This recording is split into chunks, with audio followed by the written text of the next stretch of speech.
자가당착이라고 하는 사자성어를 여러분들은 다 알고 계실 것입니다. 자자는 스스로를 의미하고 가자는 집이나 자기 자신을 의미합니다. 당은 치거나 부딪히는 것을 뜻하고 착은 붙는 것을 나타냅니다. 그래서 자가당착은 원래 자기 자신이 부딪히는 것이라고 하는 뜻입니다. 말로는 진리를 찾지만 정작 자신은 진리를 찾기 위한 마음가짐이 준비되지 못했기 때문에 영영 깨달음을 얻을 수 없는 상황, 말과 행동이 앞뒤가 맞지 않는 모순에 빠져서 진리를 찾지 못하는 자신을 말할 때 나는 자가당착에 빠졌다, 이렇게 말을 하고 있습니다. 우리는 오늘 함께 읽은 본문을 통해서 자가당착에 빠진 유대인들의 모습을 보게 됩니다. 19절을 보면 모세가 너희에게 율법을 주지 아니하였느냐? 너희 중에 율법을 지키는 자가 없도다. 너희가 어찌하여 나를 죽이려 하느냐 말씀을 하고 있습니다. 예수님께서는 지금 유대인들을 향해서 폭탄 선언을 하고 계십니다. 유대인들이 누구입니까? 모세의 율법을 전부라고 생각하는 사람들, 글자 받침 하나에도 목숨을 거는 사람들, 율법을 달달 외우면서 율법과 함께 하루를 시작하고 율법과 함께 하루를 마치는 사람들입니다. 그들을 향해서 너희들은 율법을 지키는 사람들이 아니라고 하는 청척병력과 같은 말씀을 지금 예수님께서 하고 계시는 것입니다. 모세의 율법이 아니고는 유대인이 될 수도 없고 율법학자, 바리새인, 서기관, 제사장이 될 수 없는 이 사람들을 전체를 싸잡아서 율법을 지키는 자가 없다, 이렇게 말씀을 하고 계시는 것이죠. 당장 돌에 맞아 죽을 일입니다. 율법에 목숨을 걸고 있고 율법에 자기 존재 가치를 부여하고 있는 그들에게 너희들은 율법을 지키지 않는다, 이렇게 말씀을 하고 있는 것이죠. 자, 그런데 우리는 오늘 이 말씀을 오늘을 살아가는 우리 각자에게 주시는 말씀으로 받을 필요가 있다 하는 것이죠. 율법을 지키는 자가 없도다 하는 이 말씀이 도대체 어떤 의미일까? 예수님께서는 유대인들을 향해서 너희가 율법의 본질을 아느냐? 너희는 율법의 본질을 모르고 있다, 이런 의미에서 율법을 지키는 자가 없다 말씀을 하는 것이죠. 그렇다면 율법의 본질이 무엇일까 하는 것이죠. 하나님께서는 왜 시내산에서 율법을 주셨습니까? 하나님께서 그 백성을 사랑하시기 때문에 율법을 주셨습니다. 얼마나 사랑하시면 율법을 주셨겠습니까? 하나님의 백성이 하나님을 모르는 사람들과는 구별되는 삶을 살아가게 함으로써 하나님의 사랑을 알게 하는 것이 율법이다 하는 것이죠. 우리는 자동차를 운전하고 가면서 여기저기 교통신호등이 많이 있는 것을 보게 됩니다. 교통신호등을 세우는 이유가 무엇이라고 여러분들은 생각을 합니까?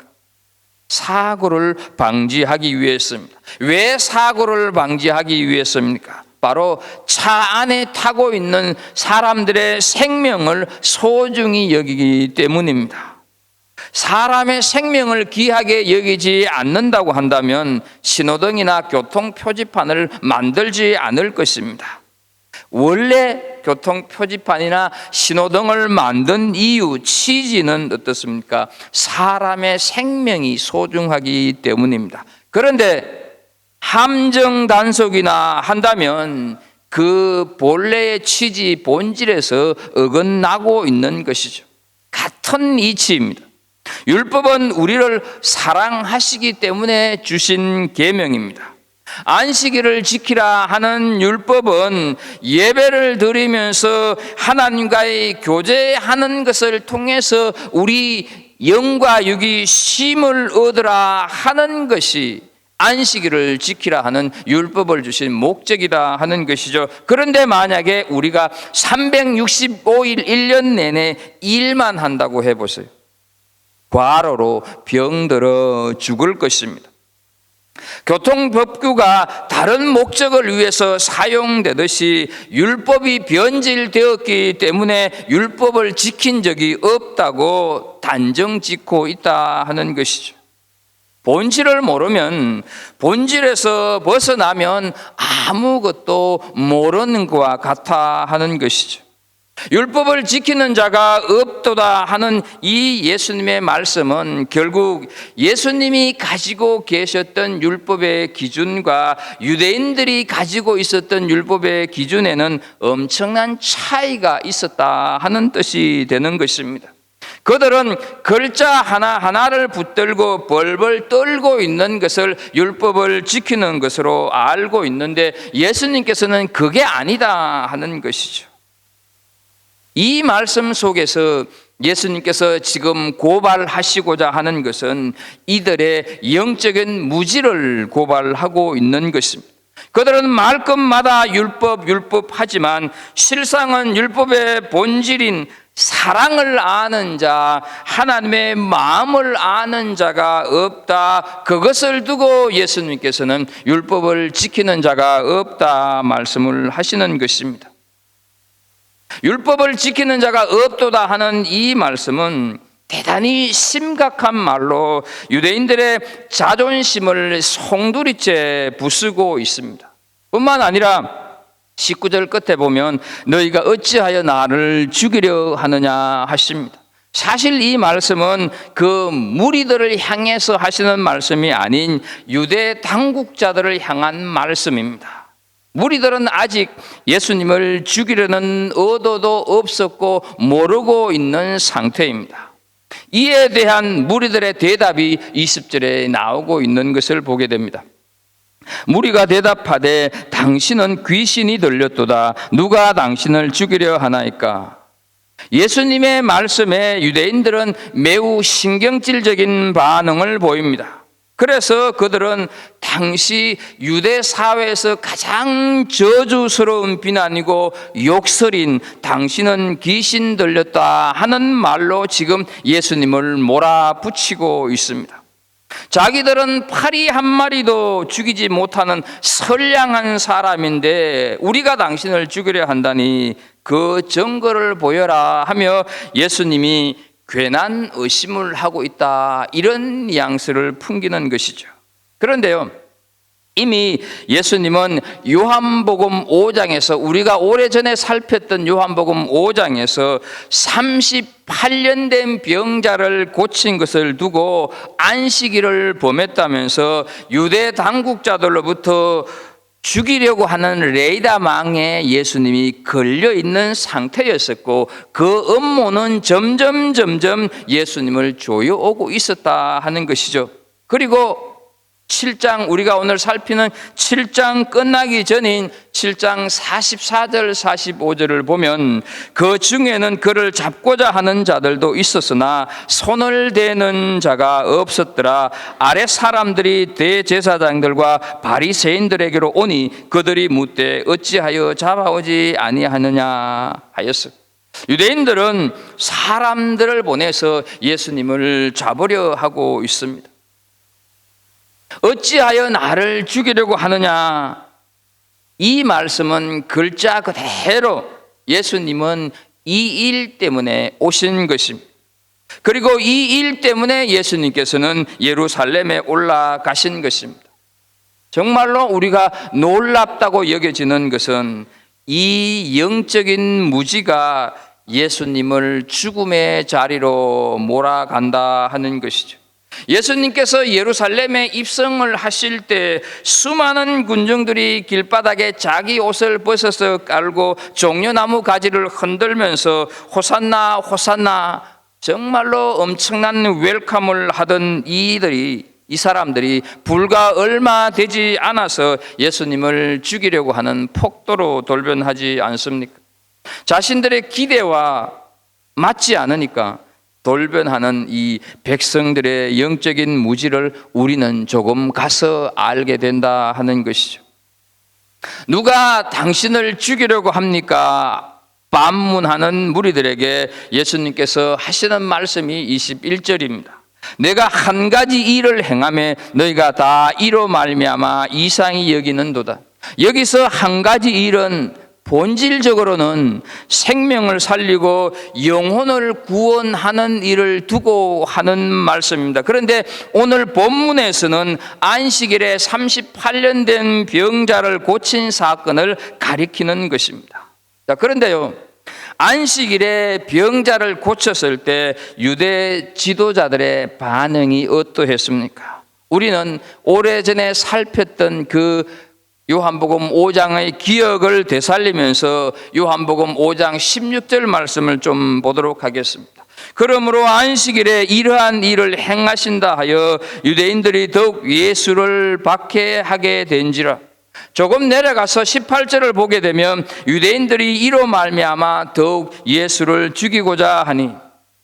자, 여러분 잘 이해가 되십니까?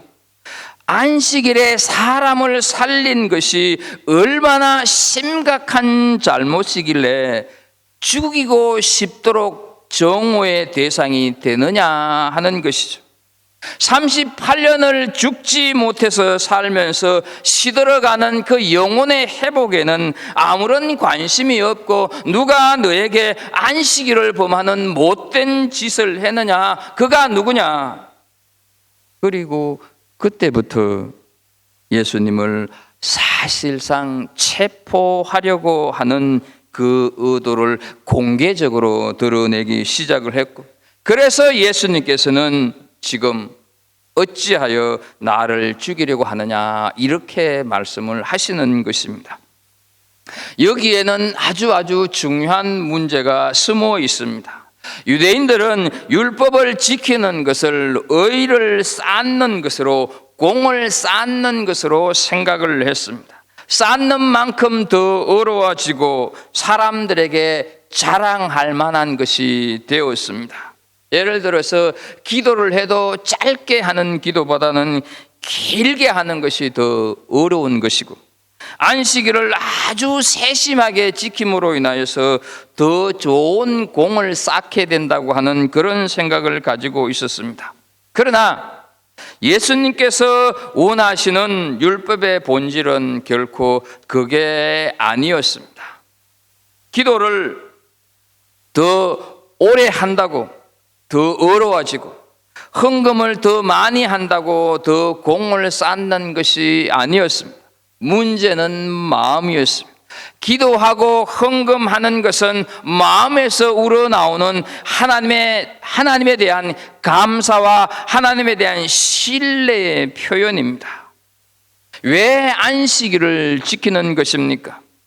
우리가 이 안식일을 구별해서 지켜야 하나님께 온전한 예배를 드릴 수가 있기 때문입니다. 시장에 가서 장사를 하다가 오늘이네 하면서 헐레벌떡 쫓아오는 것이 과연 안식일을 온전하게 지킬 수 있겠는가 하는 것이죠. 왜 기도를 하고 있는 것입니까? 나의 모든 능력은 하나님에게 있다고 하는 신앙 고백이지 않습니까? 왜 찬송을 하고 있습니까? 아무리 생각해 보아도 나를 구원하신 하나님의 은혜가 놀랍기 때문 아닙니까?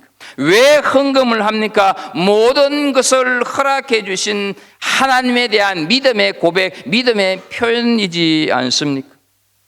내 중심에 있는 하나님에 대한 신뢰와 감사를 자연스럽게 표현하는 것이 이런 것들이다 하는 것이죠. 그것들 자체의 어떤 능력을 가지거나 그것들을 행함으로 인하여서 우리가 어려워지는 것은 결코 아닙니다. 따라서 예수님께서 보시기에 그들은 전혀 율법을 지키는 것이 아니었습니다. 유대인들은 성전에 모여서 율법을 낭독하고 기도하고 안식일도 지켰습니다. 그러나 예수님은 율법을 지키는 것이 의를 쌓는 것으로 생각하는 그들을 향해서 율법을 지키는 자가 아무도 없도다, 이렇게 말씀을 하시는 것이죠. 결국 예수님과 유대인 사이에는 이런 근본적인 차이가 있었다 하는 것입니다. 사랑하는 우리 성도들 여러분, 이러한 모습들이 오늘을 살아가는 신앙생활을 하고 있는 우리들에게도 혹시 있지는 않는가 하는 것을 돌아볼 필요가 있습니다. 혹시 예배가 내 공로를 쌓기 위한 것은 아닌지, 헌금이 내 의를 쌓기 위한 것은 아닌지, 기도가 내 축복의 조건이 되고 있는 것은 아닌지, 봉사가 내 의를 쌓고 있는 것은 아닌지 돌아볼 필요가 있다 하는 것이죠. 예배에 빠지라고 하는 말씀이 아니지요. 기도하지 말고 되는 대로 살라고 하는 뜻도 아닙니다. 하나님께서 주시는 물질을 헌금도 하지 말고 자기 욕심대로 쓰라고 하는 뜻도 아닙니다. 이 모든 것이 자기 공로가 되지 않고 나에게 참된 구원을 허락해 주신 하나님께 온전한 신뢰와 감사가 되지 않는다고 한다면 우리에게 있는 종교적인 행위는 결코 아무것도 아니다 하는 것이죠. 정말로 하나님께 온전한 신뢰와 감사를 드리는 것으로 표현되는 것이 아니라고 한다면 하나님께서는 그것을 받지 아니하실 뿐만 아니라 정말로 싫어하시는 거다 하는 것이죠. 그러나 우리가 한편 생각해 보면 자기 의를 쌓기 위한 행위도 결코 수월하는 일은 아닙니다. 그렇지 않습니까? 놀러 가고 싶은데, 누구를 만나고 싶은데, 어디 가서 내가 즐기고 싶은 마음이 간절하지만 억지로 참고 이 예배당에 왔을 수도 있습니다. 때때로 피곤하여서 잠이 쏟아지기는 하지만 억지로 참아가면서 기도할 때도 있습니다. 돈 벌기가 얼마나 힘이 드는데 자존심 상하고 눈물 흘릴 때도 있는데 헌금하는 것 결코 쉬운 건 아닙니다. 어렵지만 나름대로 자신과 싸우면서 평생 힘을 다해서 기도하고 헌금하고 봉사하고 예배 드리고 있는 것이 사실입니다. 그런데요, 어느 날 누군가가 와서 그 모든 것은 아무것도 아니다 이렇게 말을 한다면 그 사람 죽이고 싶지 않겠습니까? 내가 평생 수고한 것은 도대체 뭐냐, 이런 자괴감이 들지 않겠느냐 하는 것이죠. 지금 이것을 지적하고 있는 예수님을 유대인들은 죽이려고 하고 있다 하는 사실이죠. 예수님의 말씀을 좀 더 들어보겠습니다. 22절을 보겠습니다. 모세가 너희에게 할례를 행했으니 그러나 할례는 모세에게서 난 것이 아니요 조상들에게서 난 것이라. 그러므로 너희가 안식일에도 사람에게 할례를 행하느니라. 왜 예수님께서 갑자기 뜬금없이 할례에 대한 말씀을 하고 계실까요? 우리는 창세기 17장 9절과 10절을 좀 보겠습니다. 하나님이 또 아브라함에게 이르시되 그런즉 너는 내 언약을 지키고 네 후손도 대대로 지키라. 너희 중 남자는 다 할례를 받으라. 이것이 나와 너희와 너희 후손 사이에 지킬 내 언약이니라. 이렇게 할례를 해야 되는 것이 하나님의 언약이라고 말씀을 하셨는데요, 이 언약이 레위기 13장 3절에서도 이렇게 기록을 하고 있습니다. 여덟째 날에는 그 아이의 표피를 벨 것이요 말씀을 하고 있습니다. 여러분, 이 두 가지 사건을 보게 될 때 어떻습니까? 결국 할례라고 하는 것은 하나님이 명하신 율법입니다. 그런데 안식일을 지키라고 하는 것도 하나님의 명령입니다. 여기서 우리는 문제가 생기는 것을 보게 됩니다. 사내 아이가 태어났는데 그렇다면 어떻습니까? 8일 만에 할례를 해야 합니다. 그런데 하필 그 8일째가 안식일입니다. 여러분 같으면 어떻게 하시겠습니까? 할례를 행하는 외과 수술은 안식일을 범하는 것이 됩니다. 안식일을 거룩하게 지키자고 하니 8일 만에 할례를 행하라고 하는 율법을 어기게 된다 하는 것이죠. 할례를 행하려고 하니까 안식일을 어기게 되는 것 아니겠습니까? 어떻게 해야 합니까?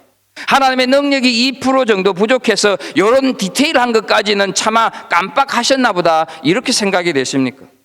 성경에는 이러지도 저러지도 못하는 어찌해야 할지 모르는 애매모호한 경우들이 종종 있는데요, 대표적인 예가 바로 이 안식일과 할례에 대한 이야기입니다. 어느 것이 기준이 되어야 하는 것입니까? 우선순위에 따라서 둘 중에 하나를 선택해야 하지 않겠습니까? 그러면 그 둘 중에 하나를 선택하는 결정은 누가 하는 것입니까? 율법학자들이 하는 것이죠. 예를 들어서 고대 팔레스타인 랍비 학교에서 가르치는 이 미드라시라고 하는 성경 해석 방법을 보게 되면요, 할례는 아브라함으로부터 온 것으로 생명과 건강에 관한 것이니 안식일보다 크다, 이렇게 결정을 해 놓았습니다. 이런 규정이 있다는 것이죠. 그래서 결국은 어떻습니까? 안식일에도 할례를 행하도록 규정을 만들어 놓았다 하는 것이죠. 그래서 유대인들은 할례만큼은 안식일에도 행했습니다. 자, 그러면 이 규정을 누가 정한 것입니까? 인간이 정한 것입니까? 하나님이 정한 것입니까? 인간이 정한 것이죠. 자, 그런데 23절을 한번 볼게요. 모세의 율법을 범하지 아니하려고 사람이 안식일에도 할례를 받는 일이 있거든 내가 안식일에 사람의 전신을 건전하게 한 것으로 너희가 내게 노여워하느냐. 이해가 되십니까? 이 23절에 내가 안식일에 사람의 전신을 건전하게 한 것, 이거는요 38년 된 병자를 고친 것을 말씀하시는 것입니다. 그런데 우리가 더 주목하여 볼 것은 사람의 전신이라고 하는 예수님의 표현입니다. 전신은 우리가 아는 대로 몸 전체를 얘기하고 있지 않습니까? 왜 굳이 예수님께서 전신이라고 하는 표현을 했을까요? 유대인들은 사람의 몸을 248개의 기관으로 구분하고 있다고 그래요. 그런데 이 248개의 기관이 건강하게 평생을 유지하려고 하면 난지 8일 만에 할례를 받아야 한다고 하는 그런 이론들이 유대인들에게 명시되어 있다고 합니다. 그만큼 이 할례는 하나님의 자녀라고 하는 영적인 표시와 건강과 관련되어 있는 이유가 충분히 있었다 하는 것이죠. 결국 예수님은 248개의 신체 기관을 중요하게 여겨서 안식일에도 할례를 하는 너희들인데 나는 38년 동안 죽지 못해서 살고 있고 아무런 소망도 없이 누구도 돌봐주지 않고 혼자서 걷기는커녕 일어서지도 앉지도 못하는 그 사람의 전신을 건강하게 회복시켰는데 안식일을 어겼다고 지금 너희들이 나에게 시비를 거느냐, 이 말씀을 하고 계시는 것이죠. 유대인들은 성경 해석을 자의적으로 함으로써 철저한 자기 당착에 빠져서 유대인들의 율법의 본질 하나님의 마음을 잃어버렸다. 그것을 지금 예수님께서는 책망하고 있는 것이죠. 너희들은 사람의 몸을 248개의 기관으로 이해를 해서 그것을 중시해서 안식일에도 할례를 행하면서 나는 사람의 전신, 몸 전체를 건강하게 만드는 일을 안식일에 했는데 나를 못마땅해 하고 죽이려고 하느냐. 이 자가당착에 빠진 사람들아, 이렇게 예수님께서 외치고 계시는 것이죠. 유대인들은 자기 모순에 빠져 있고 안식일의 본질도 모르고 있다고 하는 사실을 그들 스스로가 백일하에 드러내고 있는 것이죠. 너희들이 안식일에 모든 것을 금하면서도 할례만은 행하지 않느냐? 그것은 너희들의 자식을 그만큼 사랑하기 때문이 아니냐? 난지 8일 만에 할례를 행하라고 하는 율법을 너희들은 왜 지키느냐? 그 까닭은 내 자식이 하나님의 자녀로, 내 자식이 하나님의 백성으로 인치심을 받는 일이 그렇게 중요하고, 하나님의 사랑을 받는 일이 그렇게 중요해서 갓 태어난 아이의 생사를 잘라서 내는 아픔을 감내하면서도 할례를 행한다고 하면, 내가 38년 동안 부모 형제로부터 철저하게 외면을 당하고 죽을 날만 기다리고 있는 그 병자를 고친 것이, 그렇게 사랑한 것이 어찌 율법에 어긋나는 일이냐? 자기 당착에 빠진 인간들아, 정신 차려라, 이렇게 예수님께서 말씀을 하시는 것이죠. 유대인들이 안식일에 할례를 행한 까닭은 자식을 사랑하기 때문입니다. 여러분, 가만히 한번 보십시오. 왜 하나님께서 안식일에 일하라고, 일하지 말라고 명령을 하셨을까요? 다른 이유가 아닙니다. 하나님께서 인간을 사랑하시기 때문입니다. 하나님께서는 그 안식일에 하나님의 사랑을 인간과 함께 나누기를 원하셨습니다. 그런데 모든 일을 금하는 안식일에 왜 하나님께서는 제사장에게 제사의 일만큼은 허락을 하시는가 하는 것이죠. 인간을 사랑하기 때문입니다. 제사장의 일을 통하여서 백성들이 죄로부터 사함을 받는 것이 하나님의 사랑이기 때문에, 하나님의 사랑을 행하는 데는 안식이 없다 하는 증거를 내보이고 계시는 것이죠. 하나님의 사랑에 무슨 안식이 있느냐 하는 것입니다. 부모가 자식에게 할례를 행하는 일을 왜 하나님께서 용납을 하셨습니까? 인간을 사랑하시기 때문입니다. 자기 당착에 빠진 신앙은 신앙이 아닙니다. 종교 형식일 뿐입니다. 종교적 형식에 자꾸 빠지게 되면 정죄만 남습니다. 자기 당착에 빠진 유대인들은 눈에 보이는 안식일의 모양, 제사의 모양, 할례의 모양에만 집착하여서 그보다 더 중요한 본질인 인간을 향한 하나님의 사랑을 놓쳐버리고 말았다 하는 것이죠. 그 결과 그들은 열심을 다해 안식일을 지키고 자식들에게 할례를 행하는 외적인 모양은 다 갖추었음에도 불구하고 본질적으로 하나님과 무관한 종교 행위에 불과한 삶을 살 수밖에 없었다 하는 것이죠. 형식과 논리와 모양에는 철저했는지는 모르지만 가장 중요한 율법의 본질인 하나님의 사랑 밖에 있었기 때문이다 하는 것이죠. 하나님의 사랑에서 출발하지 않는 형식과 모양은 철저하면 철저할수록 자기 당착에 빠지게 되고, 그 자가 당착에 빠진 것은 더 많은 사람들을 정죄하고 해치는 도구가 될 수 있다 하는 것이죠. 유대인들이 안식일에 병자를 낫게 한 것을 두고 예수님을 죽이려고 한 이유가 바로 여기에 있는 것입니다. 주님께서 왜 안식일에 병자를 낫게 하셨습니까? 그 사람을 사랑하셨기 때문입니다. 그렇다면요, 안식일에 사람을 사랑하고 사람을 살리는 일을 행하는 것은 곧 우리 그리스도인들이 해야 할 일이다 하는 것을 알게 되지 않습니까? 그리스도인의 의무요 사명이라고 하는 것을 깨닫게 되지 않습니까? 그래서 여러분, 주일은 예배를 드리고 나가서 자기 볼일을 보는 날이 아닙니다.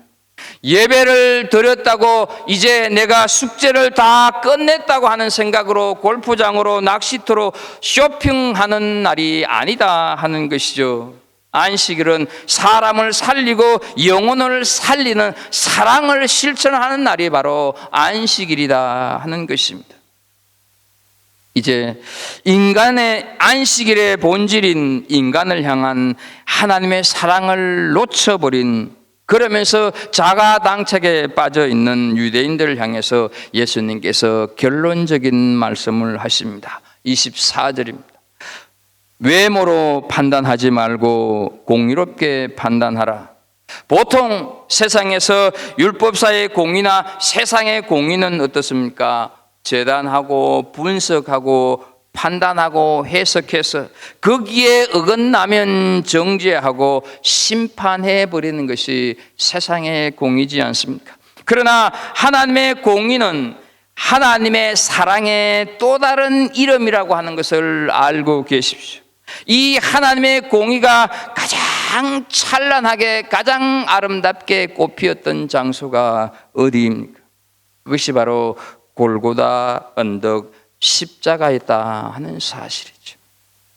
십자가는 이미 아들 예수 그리스도의 죽임이라고 하는 값을 지불함으로써 심판이 이루어졌습니다. 그리고 그 이루어진 심판을 통해서 죽어 멸망할 우리가 구원받게 되었다 하는 것이죠. 영생을 얻게 되었다 하는 것이죠. 그래서 로마서 5장 8절에 보면 우리가 아직 죄인 됐을 때 주님이 죽으심으로 말미암아 하나님께서 우리를 얼마만큼 사랑하시는지 그 사랑을 확정하셨다 말씀을 하고 있지 않습니까? 공의를 헬라어로 디카이오스라고 하는데요, 마땅히 줄 것을 주는 태도, 이런 뜻을 가지고 있습니다.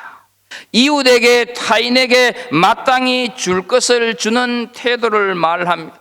하나님의 공의는 세상을 판단하고 세상을 재단하고 심판하고 죽이는 것이 아니라 내가 이웃을 위해서 스스로 죽음으로써 그 이웃에게 줄 것을 마땅히 주는 것, 그것이 하나님의 공의다 하는 것이죠.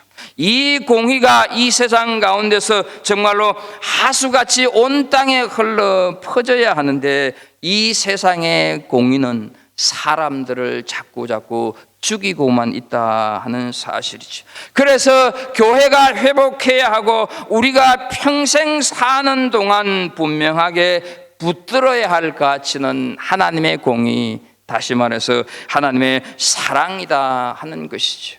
우리가 예배를 드리는 이유가 무엇입니까? 우리를 죄와 죽음에서 살려서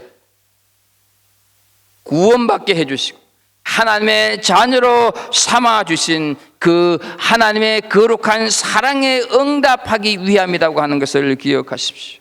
우리가 왜 하루 20분 공동체 성경 읽기를 합니까? 독서량을 늘리기 위해서입니까?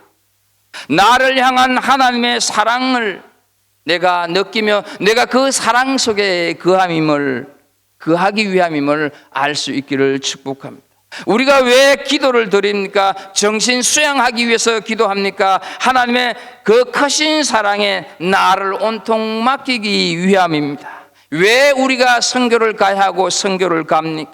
강강하기 위해서 갑니까? 결코 그것이 아니라 내가 먼저 받은 사랑을 그들에게 나누기 위해서 간다는 것이죠. 왜 우리가 찬송을 부릅니까? 내 기분을 고조시키기 위해서가 아니라 주님의 그 놀라운 사랑을 내 중심에 새기기 위함이다 하는 것이죠. 주님께서 메어 달리신 십자가를 내가 매일 지고 다닌다 할지라도 하나님의 공의인 사랑을 내가 알지 못한다면 자가당착에 빠져서 그 십자가는 나의 삶을 속박하는 무거운 형틀에 불과합니다.